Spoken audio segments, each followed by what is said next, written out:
Shalom, perkenalkan saya Esther Adelia Miani. Di sini saya akan mempresentasikan terkait mata kuliah pengantar Perjanjian Baru, di mana di sini saya akan membahas tentang kitab 2 Petrus. Pertama-tama saya akan membahas tentang pendahuluan dari kitab 2 Petrus. Poin pertama yaitu latar belakang dan penerimaan kitab. Jadi kitab 2 Petrus ini diterima oleh gereja sebagai tulisan rasuli, meskipun awalnya sempat diragukan. Beberapa tokoh seperti Jerome pada abad keempat memasukkan kitab ini ke dalam Alkitab Vulgata Latin. Ia mengakui keasliannya, tetapi menyebut adanya perbedaan gaya bahasa dengan kitab 1 Petrus. Beberapa ahli menduga kitab ini ditulis oleh orang lain karena gaya tulisannya berbeda. Selain itu ada kemiripan dengan kitab Yudas dan menyebut surat-surat Paulus dan membahas guru palsu, di mana hal tersebut dianggap muncul lebih belakangan. Namun demikian, tidak ada bukti yang pasti yang dapat membatalkan klaim bahwa Petrus merupakan penulis dari kitab 2 Petrus. Selanjutnya kita melihat bukti eksternal dari sejarah gereja mengenai keaslian surat 2 Petrus. Pada abad kedua, surat ini memang tidak banyak disebut. Kemungkinan karena isinya yang singkat, peredarannya terbatas, dan banyaknya surat palsu yang memakai nama rasul. Namun pada abad ketiga dan keempat mulai muncul pengakuan kuat bahwa surat ini benar berasal dari Petrus. Tokoh-tokoh gereja seperti Methodius, Firmilian, dan Origenes menganggapnya bahwa kitab 2 Petrus ini asli. Kemudian Athanasius dan Agustinus juga menegaskan bahwa 2 Petrus termasuk dalam kitab kanonik. Akhirnya Konsili Laodikia tahun 372 Masehi dan Konsili Kartago tahun 397 Masehi secara resmi menerima 2 Petrus sebagai bagian dari kitab suci. Selanjutnya kita masuk ke bukti internal dari kitab 2 Petrus, yaitu dari isi dan gaya penulisannya. Meskipun gaya tulisannya berbeda dengan 1 Petrus, hal ini bisa dijelaskan karena Petrus kemungkinan menggunakan juru tulis yang berbeda. Namun ada juga beberapa kesamaan yang kuat antara keduanya. Misalnya pada salam pembukaannya, dikatakan bahwa kasih karunia dan damai sejahtera berlimpah bagimu. Selain itu, terdapat kata-kata Yunani langka yang menunjukkan gaya khas dari Petrus itu sendiri. Nah, di sini menarik gitu ya, karena dari beberapa istilah dalam 2 Petrus juga muncul dalam khotbah Petrus di Kisah Para Rasul, sehingga ini semakin memperkuat bahwa Petrus memanglah penulis sejati dari kitab 2 Petrus ini. Selanjutnya kita melihat hubungan antara kitab 2 Petrus dan kitab Yudas. Di sini ada kemiripan yang cukup besar antara kitab 2 Petrus pasal 2 dan Yudas ayat 4-18. Nah, ada beberapa ahli yang memiliki 3 pandangan utama. Yang pertama, ada yang berpendapat bahwa Yudas menyalin dari Petrus. Ada juga yang mengatakan Petrus menyalin dari Yudas. Dan sebagian lainnya berpendapat bahwa keduanya ini menggunakan sumber yang sama. Namun, banyak ahli meyakini bahwa Petrus menulis lebih dahulu dan Yudas kemudian menyingkat tulisannya. Nah, meskipun demikian, hubungan ini tidak mengurangi keaslian maupun otoritas dari kedua kitab tersebut. Kemudian mengenai tanggal dan tempat penulisan, kitab 2 Petrus ini ditulis menjelang kematian Rasul Petrus, seperti yang terlihat dalam 2 Petrus 1 ayat 13-15. Nah, karena di dalamnya juga terdapat referensi pada surat-surat Paulus, para ahli ini memperkirakan bahwa kitab ini ditulis sekitar tahun 64-68 Masehi, dan kemungkinan besar kitab 2 Petrus ini ditulis di Roma, tempat Petrus melayani pada masa akhir hidupnya. Berikutnya yaitu tujuan penulisan. Jadi, kitab 2 Petrus ini ditulis untuk yang pertama, meneguhkan iman orang percaya agar semakin bertumbuh dalam kasih karunia dan pengetahuan akan Kristus. Kemudian memperingatkan terhadap guru-guru palsu yang membawa ajaran sesat dan perilaku tidak bermoral. Dan mendorong umat percaya untuk tetap menantikan kedatangan Tuhan dengan hidup kudus dan tidak bercacat. Nah, selanjutnya yaitu garis besar dari kitab 2 Petrus. Jadi untuk garis besar kitab 2 Petrus ini dapat dibagi menjadi 6 bagian besar. Yang pertama yaitu bagian pendahuluan, berisi salam pembuka dan berkat kepada para pembaca. Yang kedua, Petrus menegaskan hakikat orang Kristen sebagai karya Allah, yaitu melalui kuasa dan janji ilahi yang memampukan mereka untuk hidup dalam kodrat ilahi. Yang ketiga, Petrus berbicara tentang pengasuhan rohani orang percaya melalui firman Tuhan yang menjadi sumber kekuatan dan pengajaran. Yang poin keempat ini ada bagian tentang peperangan rohani, yaitu peringatan terhadap guru-guru palsu yang menyesatkan umat. Petrus menjelaskan sifat, ajaran, dan akibat dari kesesatan mereka. Dan poin kelima ini, Petrus menekankan harapan orang Kristen, yaitu kedatangan kembali Tuhan Yesus. Ia mengingatkan bahwa janji Tuhan pasti akan digenapi, meskipun banyak orang yang meragukannya. Dan yang terakhir ini, yaitu bagian penutup, berisi ajakan untuk tetap teguh dalam iman dan bertumbuh dalam kasih karunia Tuhan. Nah, untuk kitab 2 Petrus sendiri, sesuai dengan pembagian di garis besar sebelumnya, yaitu bagian pertama dari surat 2 Petrus ini dimulai dengan pendahuluan, tepatnya pada pasal 1 ayat 1-2. Di ayat pertama ini Petrus membuka dengan salam. Dan di sini kita melihat dua hal penting tentang penulis dan pembaca surat ini. Pertama, penulisnya adalah Simon Petrus. Nah, di dalam naskah Yunani ini ada dua bentuk nama yang digunakan, yaitu Simon dan Simeon. Bentuk Simon adalah versi Yunani yang umum, sedangkan Simeon merupakan bentuk Ibrani yang menegaskan identitas Yahudi dari Petrus. Nah, di sini Petrus memperkenalkan dirinya ini sebagai hamba dan rasul Yesus Kristus. Sebutan hamba menunjukkan kerendahan hati dan kesetiaan dalam melayani Tuhan. Sedangkan rasul menegaskan bahwa ia adalah utusan Kristus yang ditugaskan untuk memberitakan Injil. Nah, kemudian di bagian kedua Petrus menyebut pembaca surat ini, yaitu orang-orang percaya yang telah menerima iman yang sama berharganya dengan iman para rasul. Artinya apa? Artinya di sini yaitu iman mereka ini memiliki nilai dan kedudukan yang sama di hadapan Allah.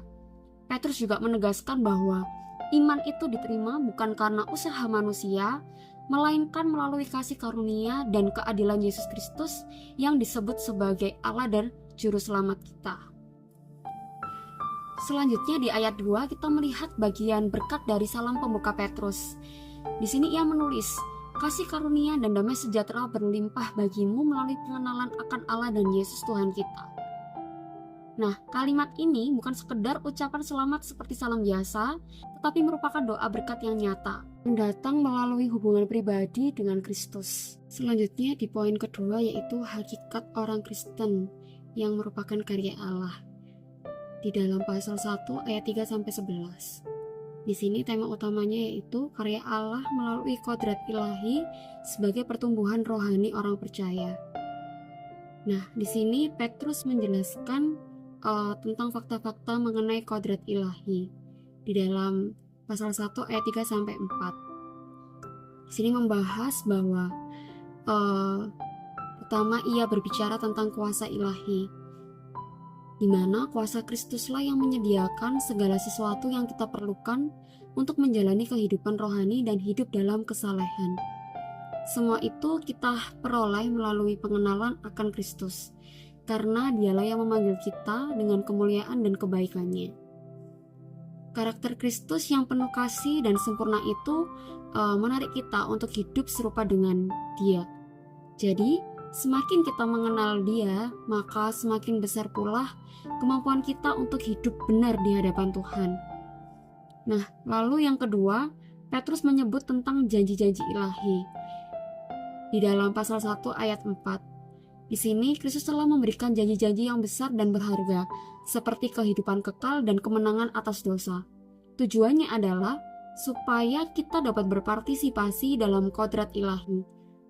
Di sini bukan berarti kita menjadi Allah, tetapi kita memiliki karakter seperti Kristus. Dan melalui janji-janji ini, kita dimampukan untuk melepaskan diri dari kerusakan dunia yang disebabkan oleh hawa nafsu. Berikutnya di poin yang sama, Petrus menjelaskan juga tentang fungsi dari kodrat ilahi dalam kehidupan orang percaya yang terdapat dalam ayat 5-9. Nah, pertama mengenai karakteristik kodrat ilahi. Di sini Petrus menasihatkan supaya setiap orang percaya menambahkan kebajikan pada imannya. Nah, kata yang digunakan untuk menambahkan yaitu epikoregein, berarti menyediakan secara melimpah. Jadi bukan sekedar menambah sedikit, tetapi melengkapi iman dengan kelimpahan yang bersifat rohani. Dan di sini ada 8 sifat rohani yang perlu dikembangkan oleh setiap orang percaya. Yang pertama adalah iman, yaitu dasar hubungan kita dengan Kristus. Kemudian ada kebajikan, artinya hidup dengan moral yang unggul. Kemudian ada pengetahuan, di mana pemahaman rohani oleh Roh Kudus. Yang keempat ini ada penguasaan diri, menahan hawa nafsu duniawi.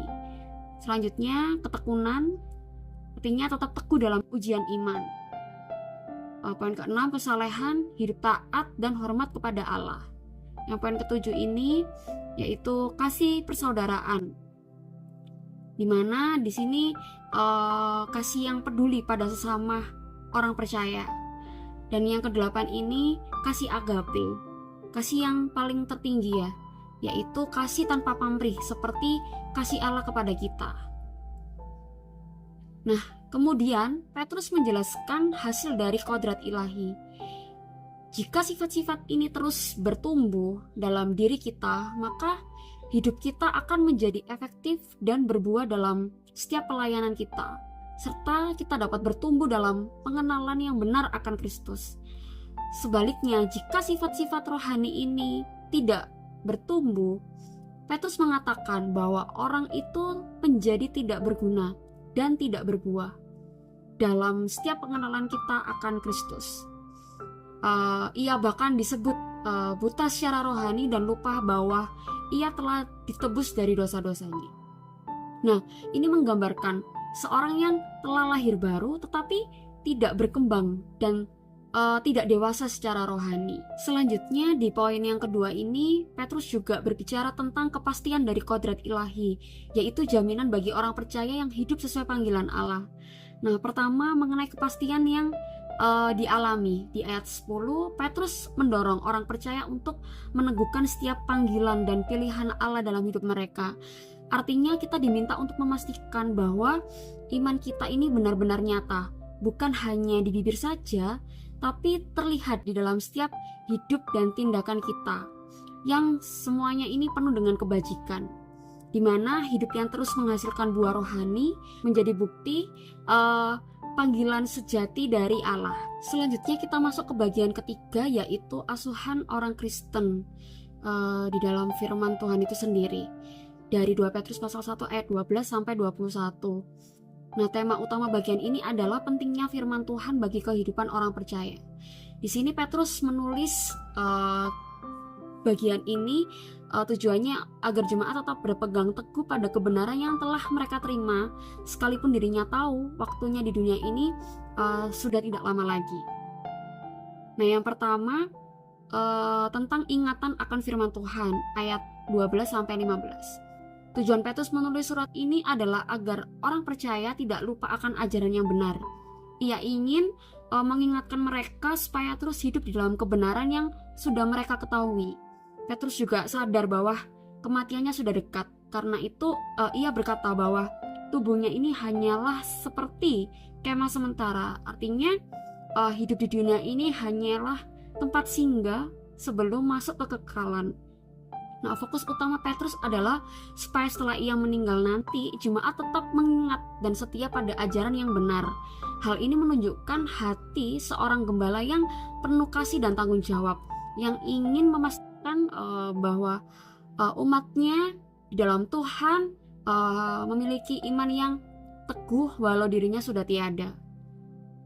Dan yang kedua ini tentang kesaksian kesaksian tentang kemuliaan Kristus ayat 16 sampai 18. Di sini Petrus menegaskan bahwa Injil bukanlah dongeng atau mitos buatan manusia. Ia menulis berdasarkan pengalaman nyata karena ia sendiri melihat kemuliaan Kristus di gunung yang kudus. Selain itu juga Petrus mendengar langsung suara Allah Bapa yang berkata, "Inilah anakku yang kukasihi, kepadanya lah aku berkenan." Nah, melalui pengalaman itu Petrus yakin bahwa kuasa dan kedatangan Kristus itu nyata dan penuh kemuliaan. Yesus yang pernah dimuliakan di gunung adalah Yesus yang sama yang akan datang kembali dalam kemuliaannya. Jadi melalui bagian ini Petrus mengingatkan bahwa iman Kristen berdasarkan pada kebenaran firman dan pengalaman nyata para saksi mata, bukan sekedar cerita atau tradisi manusia. Dan bagian terakhir dari pasal 1 yang terdapat di poin ketiga ini juga berbicara tentang kuasa firman yang tertulis, yaitu dalam ayat 19 sampai 21. Di sini meskipun Petrus memiliki pengalaman rohani yang luar biasa seperti melihat sendiri kemuliaan Kristus di gunung yang kudus, namun Petrus menegaskan bahwa firman Allah yang tertulis jauh lebih pasti daripada pengalaman pribadinya. Nah, firman Tuhan ini digambarkan seperti pelisai yang menyala di tempat yang gelap. Artinya apa? Nah, artinya ini memberikan terang dan petunjuk di dalam hidup kita sampai hari Tuhan tiba, yaitu saat Kristus datang kembali yang kedua. Karena itu tanggapan orang percaya seharusnya adalah memperhatikan dan menaati kitab suci sebagai pedoman hidup setiap hari. Selanjutnya, Petrus juga menjelaskan asal mula nubuat dalam Alkitab. Ia menegaskan bahwa nubuat itu tidak berasal dari kehendak manusia, tetapi dari Allah sendiri, yaitu melalui Roh Kudus. Roh Kudus yang menuntun para penulis Alkitab seperti dilambangkan seperti angin yang menggerakkan perahu layar, di mana manusialah yang menulis tetapi Allah yang menuntun isi dan arah tulisannya. Jadi Petrus ingin menegaskan bahwa Alkitab itu bukan sekedar tulisan manusia, melainkan firman Allah yang hidup, berkuasa, dan menjadi terang bagi setiap orang percaya. Poin selanjutnya yaitu peperangan orang Kristen di pasal 2. Di sini Petrus menyoroti tema besar, yaitu peperangan orang Kristen khususnya dalam menghadapi guru-guru palsu. Nah, tujuan bagian ini adalah untuk memperingatkan jemaat agar waspada terhadap setiap ajaran yang menyesatkan dan menyimpang ya dari kebenaran firman Tuhan. Nah, bagian pertama yaitu ayat 1 sampai 9 ini berbicara tentang pembebasan dari guru-guru palsu. Sini Petrus menjelaskan bahwa guru-guru palsu ini muncul seperti nabi-nabi palsu di zaman Israel dahulu. Jadi mereka diam-diam membawa ajaran sesat yang merusak, bahkan menyangkal Tuhan yang telah menebus mereka. Nah, di sini banyak orang yang tertarik gitu ya dan mengikuti gaya hidup mereka yang bejat, sehingga jalan kebenaran itu seringkali dihina dan dipermalukan. Nah, mereka juga suka memanipulasi orang dengan keserakahan dan kata-kata palsu. Namun di sini lagi-lagi Petrus menegaskan bahwa penghakiman atas mereka ini sudah pasti datang, dan Allah yang sama yang pernah menghukum malaikat yang berdosa, dunia pada zaman Nuh dan kota Sodom serta Gomora, tetapi Allah yang sama juga di mana Allah yang menyelamatkan orang-orang benar seperti Nuh dan Lot. Nah, pesan utamanya apa di sini? Nah, di sini Tuhan tahu gitu ya cara menyelamatkan orang salah dari pencobaan dan menghukum orang jahat pada waktunya. Nah, bagian kedua ini di dalam ayat 10 sampai 16 menjelaskan ciri-ciri guru-guru palsu. Yaitu mereka menolak otoritas Allah, hidup dalam hawa nafsu yang najis, sombong dan serakah, serta berani menghujat hal-hal surgawi. Sini Petrus menggambarkan mereka ini seperti binatang yang tidak berakal, yang menikmati dosa dan pesta porah, bahkan melakukannya itu di tengah jemaat. Mereka juga seringkali menyesatkan orang lain dan tidak pernah berhenti berbuat dosa. Di sini Petrus kemudian membandingkan mereka dengan Bileam, seorang nabi yang mencintai upah kejahatan dan bahkan ditegur oleh keledai dalam Kisah Bilangan pasal 22. Bagian ketiga ayat 17 sampai 22 ini menjelaskan akibat dari ajaran sesat itu sendiri. Di sini Petrus menggambarkan guru-guru palsu ini sebagai mata air yang kering dan kabut yang tertiup angin, di mana mereka seringkali menjanjikan berkat, tetapi itu semua hanyalah omongan kosong dan menipu. Mereka juga berbicara dengan kata-kata besar tanpa makna, menarik orang yang lemah imannya dengan janji kebebasan yang palsu, padahal mereka sendiri adalah hamba dosa. Nah, akibatnya kondisi mereka ini menjadi semakin rusak dan binasa. Petrus berkata bahwa lebih baik mereka tidak pernah mengenal kebenaran daripada mengenal lalu menolaknya kembali. Nah, ia menutup dengan gambaran yang keras, yaitu seperti anjing yang kembali ke muntahannya dan babi yang kembali ke lumpurnya. Artinya apa? Di sini artinya mereka kembali pada dosa karena hati mereka yang belum benar-benar diperbaharui. Nah, bagian terakhir dari surat ini yang masuk dalam poin kelima berbicara tentang harapan orang Kristen, yaitu pengharapan atas janji kedatangan Kristus kembali. Sini Petrus ingin menguatkan iman jemaat agar tetap teguh dan tidak goyah dalam menghadapi ajaran palsu maupun ejekan dari dunia. Di bagian pertama menekankan pentingnya mengingat janji Tuhan di pasal 3 ayat 1 sampai 2. Di sini Petrus menulis surat ini untuk membangkitkan pikiran sehat umat percaya supaya mereka selalu mengingat ajaran para nabi dan perintah Tuhan melalui para rasul. Di sini ia menegaskan juga bahwa ajaran rasul adalah dasar iman yang harus dipegang teguh agar umat Tuhan tidak mudah goyah walaupun menghadapi ejekan atau ajaran-ajaran palsu dunia.